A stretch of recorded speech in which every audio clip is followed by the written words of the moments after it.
नमस्कार दोस्तों। आज हम छत्तीसगढ़ माध्यमिक शिक्षा मंडल रायपुर के जो असाइनमेंट नंबर 6 को लेकर आए हैं। शैक्षणिक सत्र आप देख सकते हैं दोस्तों, यहाँ पर 2021-22 माह जनवरी कक्षा 10वीं विषय हिंदी का असाइनमेंट नंबर 6 लेकर आए हैं।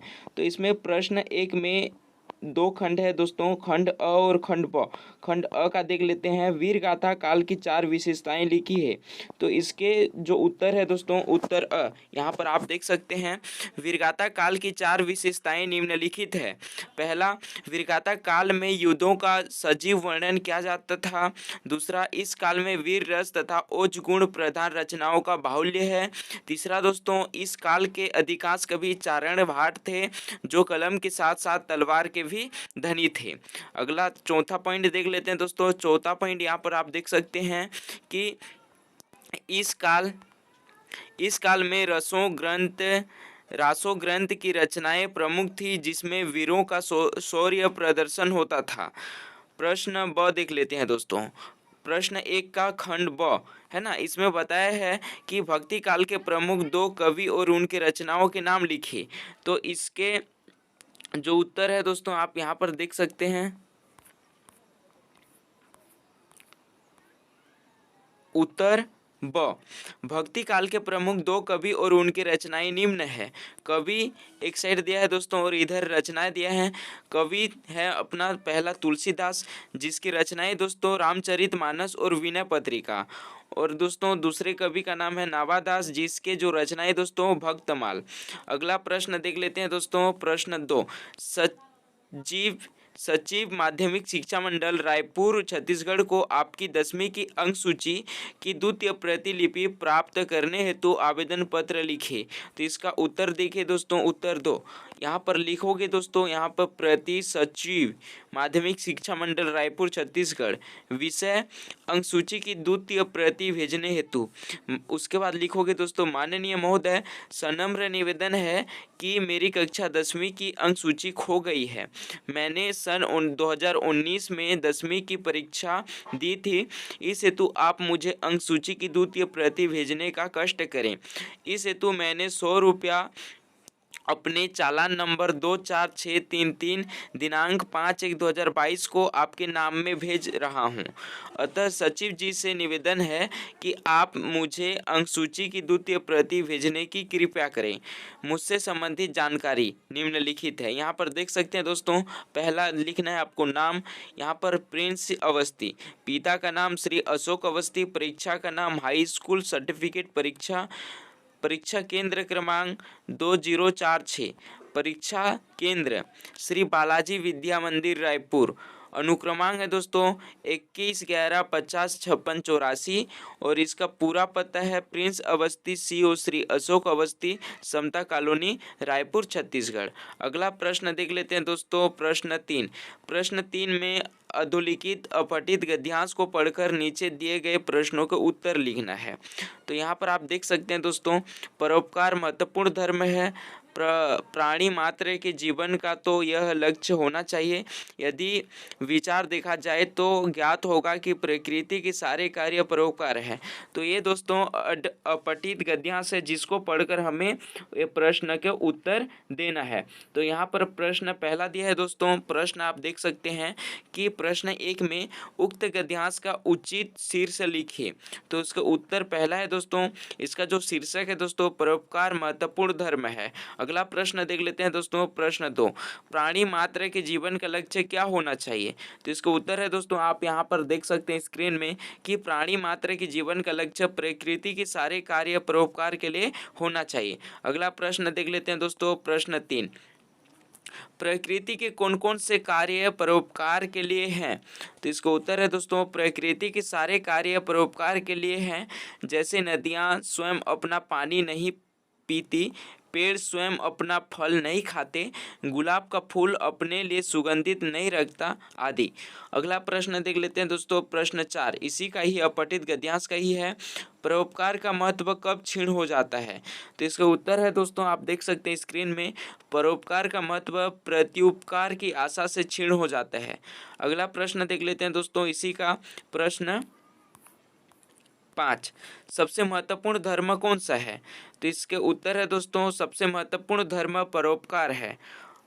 अगला प्रश्न देख लेते हैं दोस्तों। अब प्रश्न 4 में बताया दोस्तों कि निम्नलिखित विषयों में से किसी एक विषय पर लगभग 150 से 200 शब्दों में निम्नलिखित लिखिए।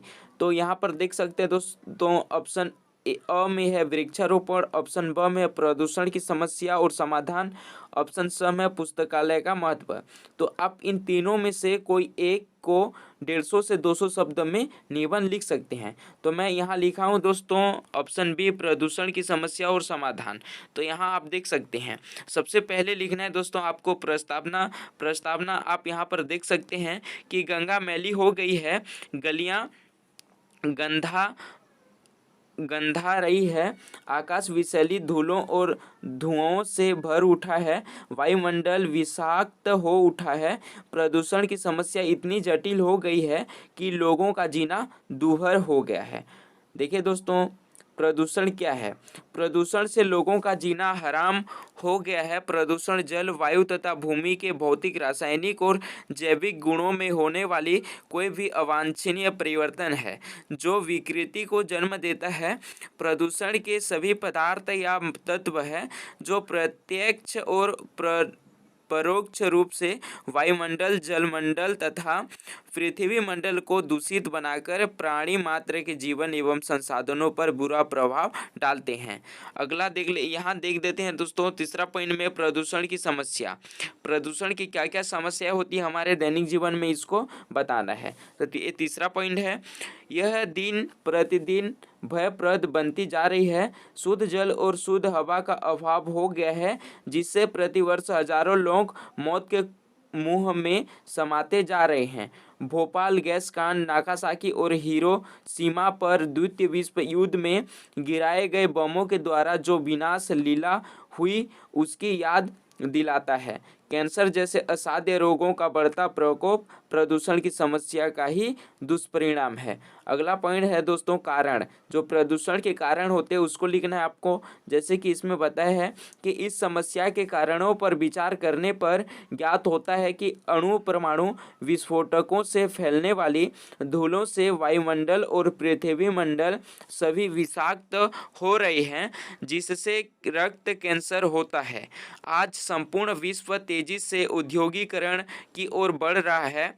परिणाम स्वरूप पग पग पर, गांव-गांव, नगर-नगर में कल कारखाने स्थापित होते जा रहे हैं। इन कारखानों से निकलने वाली सड़े गले पदार्थ, रासायनिक पदार्थ एवं गैसें सभी मिलकर प्रदूषण की समस्याओं को भयानक बनाते जा रहे हैं।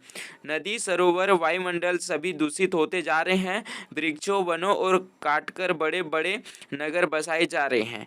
भवन और बांध बनाए जा रहे हैं। ये सब प्रदूषण के प्रमुख कारण है। अगला पॉइंट है दोस्तों ये प्रदूषण की समाधान देख लेते हैं। कारण है तो समस्या का समाधान भी है। सर्वप्रथम भारत सहित विकासशील राष्ट्रों को यह विचार करना होगा कि उसे कैसे विकास चाहिए।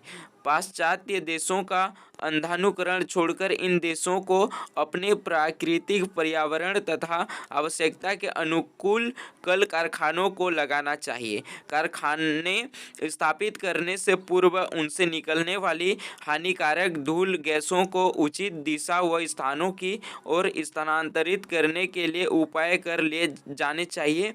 परमाणु परीक्षणों पर रोक लगाई जाए। वनों की निर्ममता पूर्वक कटाई न की जाए। जितने वृक्ष काटे जाए उनसे अधिक लगाए जाएं। नगरों की बढ़ती हुई जनसंख्या को रोक जाए। अगला पॉइंट है दोस्तों उपसंहार में आपको बताया है कि समय रहते यदि प्रदूषण की समस्या का निराकरण नहीं किया गया तो भारत ही नहीं बल्कि संपूर्ण विश्व का विनाश निश्चित है।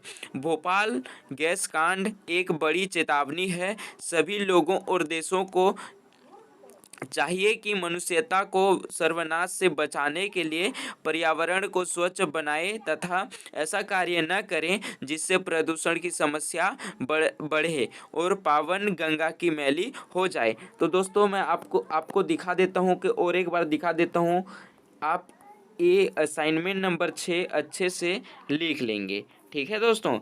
और बाकी असाइनमेंट का आंसर आपको इसी चैनल में मिल जाएगा। तो दोस्तों इस चैनल को सब्सक्राइब कर बेल आइकन को दबा दीजिए ताकि आपको आगे आने वाली असाइनमेंट समय पर मिलते रहे।